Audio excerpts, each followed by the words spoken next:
WhatsApp everyone, this is मोहित और आज हम बात करने वाले हैं मोस्ट कॉमन प्रॉब्लम के बारे में जो कि हर दूसरे बंदे को है। जिससे भी आप पूछोगे या जिसको भी आप देखोगे तो उसके फेस पे आपको एक दो पिंपल दिख ही जाएंगे और किसी किसी को तो बहुत ज़्यादा होते हैं। मेरे ऐसे बहुत सारे फ्रेंड्स हैं जो हर कोई इस पिंपल से जूझ रहा है।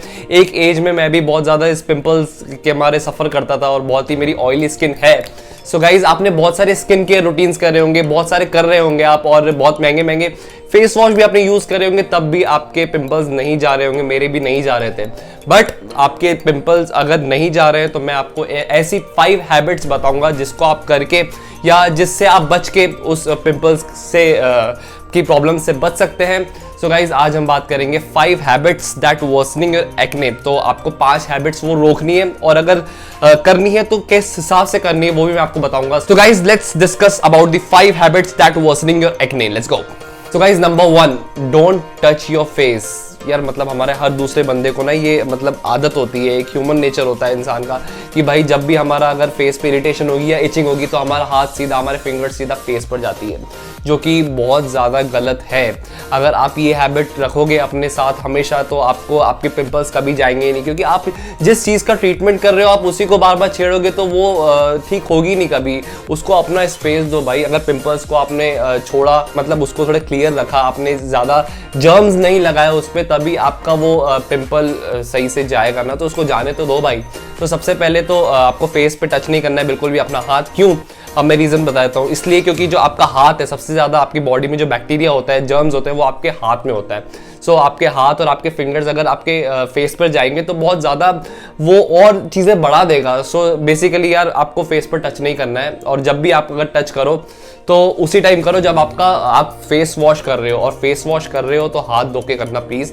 एक साबुन से जब भी आप हाथ धोते हो तो 2 मिनट लगते हैं, फटाफट से हाथ धो के फिर आपको ऐसे सर्कुलर मोशन में आप फेस वॉश कर सकते हो। सो बिना बात के फेस पर टच मत करो। Second habit, wash your face properly. मतलब आजकल भाई इतना ज्यादा पोल्यूशन है, जहां भी हम जाते हैं इतना पोल्यूशन। और अगर आप नहीं भी जाओ ना, जैसे लॉकडाउन चल भी रहा था तो आपका वर्क फ्रॉम होम भी होता है, तो घर में बैठे बैठे भी भाई, घर में काम करते करते भी आप सोचोगे कि यार क्या मुंह धोना, घर में तो बैठे हैं। जिसको पिंपल्स है मैं उनकी बात कर रहा हूँ।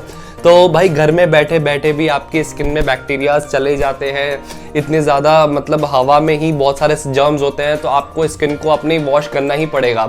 सो अगर आप घर पे हो, आप वर्क फ्रॉम होम कर रहे हो या घर से बाहर कर रहे हो काम, फिर भी आपको फेस तो वॉश करना ही है जितना आपको आपकी स्किन मांगती है, जितनी आपकी स्किन की रिक्वायरमेंट है। कम से कम 3 बार तो आप कर ही लो, सुबह, शाम को और रात को। तो फेस वॉश कैसे करना है मैं आपको बता देता हूँ। सो सबसे पहले तो जब भी आप फेस वॉश करें तो अपना जो फेस वॉश है थोड़ा सा लेना है। ऐसे नहीं कि आप सीधा अपने पाम पे फेस वॉश रख दो और फटा ऐसे ऐसे ऐसे करके करो, नहीं, बिल्कुल भी नहीं। इससे ज़्यादा सफाई नहीं होगी, इससे और ज़्यादा आपकी स्किन डेड होगी ही होगी। सो सबसे पहले आपको थोड़ा सा फेस वॉश लेना है। थोड़ा सा फेस वॉश लेके थोड़ा सा अपने फिंगर्स पे लगाना है। Fingers, use your fingers in a circular motion.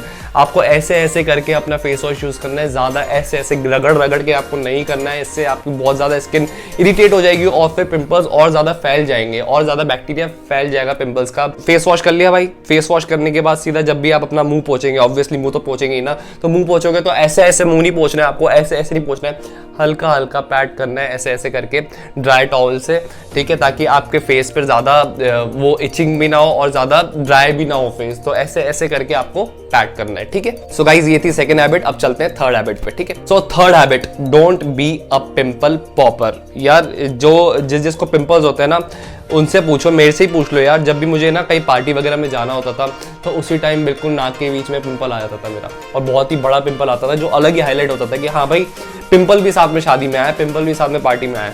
तो यार मैं सोचता था कि ये कैसे हटेगा एक ही दिन में, एट ए टाइम कैसे हटाऊं इसको। तो मैं क्या करता था, फटाफट से नाखून मार के उसको पॉप कर देता था, फोड़ देता था। तो भाई वो जो ब्लीडिंग स्टार्ट होती थी और मतलब पूरा एक है ना घाव सा नहीं होता, रेडनेस सी, वो सब हो जाता था, मार्क छूट जाता था। और मैं आपको बता रहा हूँ यार, अगर आप पिंपल फोड़ोगे तो इसमें नुकसान हमारा ही होगा। और ऐसा नहीं कि आप पिंपल फोड़ोगे तो एकदम से वहाँ से हट जाएगा, नहीं, हटेगा नहीं वो, और उल्टा आपको बहुत बड़ा दूसरा पिंपल छोड़ के जाएगा। सो अगर आप पिंपल फोड़ते हो तो दैट में कॉज ब्लीडिंग, और उसके बाद आपको बहुत बड़े बड़े स्कार्स भी हो सकते हैं, जिसको हम हिंदी में बोलते हैं खड्डे। खड्डे पड़ जाते हैं स्किन में, मेरे भी हल्के हल्के से हैं। क्योंकि मैंने फोड़ा फाड़ी करी थी यार इसमें बीच में, तो गलत बात है, ये आपको नहीं करनी है, इसलिए मैं आपको इन चीज़ों से बचा रहा हूँ कि आप ना करो यार ये मेरी वीडियो देखकर।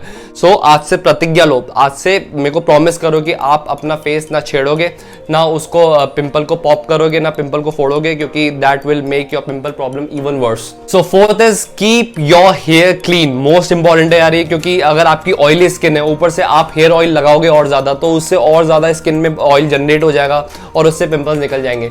यार मैं भी ऐसे ही करता था, मैं रात को मैं सोचता था कि मेरे बाल और अच्छे हो जाएंगे और हेयर फॉल वगैरह नहीं होगा, तो मैं मम्मी से रात को आधा घंटा बैठ के आराम से चंपी और मालिश और मसाज करवाता था और रात को ऐसा ऑयली हेड लेके सो जाता था। फिर सुबह जब मैं उठता था तो भाई पिंपल्स निकल जाते थे। क्यों? क्योंकि मेरा जो जितना भी ऑयल मेरे सर पे था वो सीधा इंटरनली जाता है, आपकी स्किन को भी और ज़्यादा ऑयली बना देता है। अगर आपकी वैसे स्किन ऑयली है तो उसके लिए तो और भी ज़्यादा खतरनाक है। तो अगर आप अवॉइड कर सके ज़्यादा से ज़्यादा हेयर ऑयल तो प्लीज़ अवॉइड करिए। और हाँ, मैं ऐसा नहीं कह रहा हूँ बिल्कुल बंद कर दो, जैसे अगर आप सुबह नहाने जाते हो तो before bath you can apply hair oil on your head, ताकि आपके बाल भी अच्छे रहे। आधे घंटे तक आप लगाओ, उसके बाद आधे घंटे बाद अपना हेयर वॉश कर लो। सो उससे इतना ज़्यादा आपका ऑयल जनरेट नहीं होगा आपकी स्किन पे। So fifth and the most important habit, avoid oily skin products. मतलब जब भी आप कोई फेस वॉश यूज़ करते हो, कोई मॉइस्चराइजर यूज़ करते हो, तो please keep this in mind कि वो ऑयली नहीं होना चाहिए। जब भी आप कोई फेस वॉश यूज़ करो तो उसमें देख लो उसमें सैलिसिलिक एसिड होना चाहिए, या उसमें कोई ऐसा उसमें लिखा होना चाहिए कि this is for oily skin. वो पूरा टैग होता है, उसमें लेबल होता है। सो गाइज ये सब चीज़ें आप ध्यान रखोगे तो वो आपकी स्किन के लिए सही रहेगा। एंड सेकेंड थिंग, आपको हाइड्रेटेड रहना है। जितना ज़्यादा से ज़्यादा आप पानी पियो, जूस पियो, लिक्विड इंटेक करोगे, उतना आपकी बॉडी के लिए, आपकी स्किन के लिए सही रहेगा। So be hydrated and avoid cookies, cakes and pastries. बहुत इंपॉर्टेंट है, आपका डाइट भी इसमें बहुत ज़्यादा इंपॉर्टेंट रोल निभाती है, क्योंकि यार जब भी आपको कोई ट्रीटमेंट चलता है तो डॉक्टर आपको रिकमेंड करता है कि ये सब चीज़ें से आप बचो। तो आपको भी ये भी एक तरह का ट्रीटमेंट ही है आपके लिए। अगर आपको स्किन केयर रूटीन आपका चल रहा होगा तो डर्मेटोलॉजिस्ट आपको बताता है कि आपको खाने में क्या क्या खाना चाहिए और क्या नहीं खाना चाहिए। तो सबसे पहले तो मैं ही आपको बताता हूँ यार, आपको किसी डर्मेटोलॉजिस्ट के पास जाने की जरूरत नहीं है कि आपको जितने ज़्यादा मीठा अवॉइड कर सको उसको अवॉइड करो। कुकीज़, केक्स वगैरह जो भी होते हैं, जितने मीठे प्रोडक्ट्स होते हैं उसको आपको ज़्यादा नहीं खाना है। बहुत कम कम खा लो, ठीक है, अपने टेस्ट के लिए, पर उसको रेगुलर वे में मत खाओ प्लीज़, क्योंकि वो बहुत ज़्यादा स्किन को और इरिटेट कर देता है वो। And wear sunscreen. जब भी आप कहीं धूप में बाहर निकलो तो please apply sunscreen on your face, क्योंकि आपकी फेस ही है। जब अगर आपका फेस ही नहीं रहेगा तो आप किसको क्या दिखाओगे यार? फेस से ही तो पर्सनैलिटी दिखती है। सबसे पहले आपका फेस दिखता है, उसके बाद बाकी सारी चीज़ें दिखती है। तो अगर आपको फेस को आपके मेंटेन रखना है, ऑयल फ्री रखना है और पिंपल फ्री रखना है, तो आपको सनस्क्रीन लगानी पड़ेगी। और थोड़ी सी लगा दो, ताकि आपके धूप की जो रेज है वो थोड़ी सी हार्मफुल होती है, अपनी सीधा स्किन पे जाएगी, आपके पोर्स पे जाएगी, and that will affect your skin. And at last, use antibiotics. अगर आपको लगता है कि आपके हाथ में प्रॉब्लम नहीं रही, हाथ से निकल चुकी है, तो आपको एंटीबायोटिक्स यूज करनी चाहिए, ताकि आपके पिंपल्स को वो निकाल दे बिल्कुल। दवाइयाँ भी कभी कभी आपको लेनी पड़ती है जब आपके हाथ में वो चीज़ें नहीं रहती है। अगर आप घर की चीज़ों से, आपके प्रिकॉशंस से आप उसको नहीं संभाल पाते हो तो आपको दवाइयाँ लेनी पड़ती है। एंड प्लीज़ मैं आपको रिक्वेस्ट कर रहा हूँ कि ऐसे आप केमिस्ट स्टोर पर जाके नहीं पूछें दवाइयाँ कि आपको कौन सी लेनी चाहिए। वो आपको आपका डर्मेटोलॉजिस्ट, आपका डॉक्टर ही बताएगा कि आपके स्किन के लिए कौन सी एंटीबायोटिक्स बेटर है। So please consult the doctor before using any kind of antibiotics. So guys ये थी कुछ हैबिट्स जो आपको अपनी जिंदगी में अप्लाई नहीं करनी है, और करनी है तो किस तरह से करनी है वो मैंने आपको बता दिया है, क्योंकि ये मेरे साथ हुआ है ऐसा, इसलिए मैं आपको बता रहा हूँ। और मुझे भी पिंपल्स बहुत आए हैं और मैंने भी बहुत ज़्यादा सफ़र करा है इस चीज़ को लेकर, और मैंने ये सब चीज़ें अप्लाई करी and that works for me. ये पिंपल्स आते हैं तो मेरे को लगता है कि मेरा कुछ ऐसा पॉइंट्स मिसिंग है जो मैं गलत कर रहा हूँ, तो मैं वो नहीं करता हूँ, मेरे पिंपल ठीक हो जाते हैं। सो गाइज मैं भी डर्मेटोलॉजिस्ट के पास गया हूँ, मुझे भी उन्होंने कुछ चीज़ें बताई है, तो मैंने इसमें ऐड ऑन करके वीडियो में बताया आपको। तो कुछ भी आपको क्लिकबैट नहीं मिलेगा इस वीडियो में, बिल्कुल सही इन्फॉर्मेशन मिलेगी मेरे थ्रू। और अगर आप इस चैनल पर नए हैं तो please do subscribe to this channel for daily videos, क्योंकि मैं अब रोज़ वीडियो बनाने वाला हूँ इस चैनल पे, पक्का वादा है आपसे। And stay tuned for the next one. मिलते हैं अगली वीडियो में, तब तक के लिए bye bye, take care, love you all, bye guys.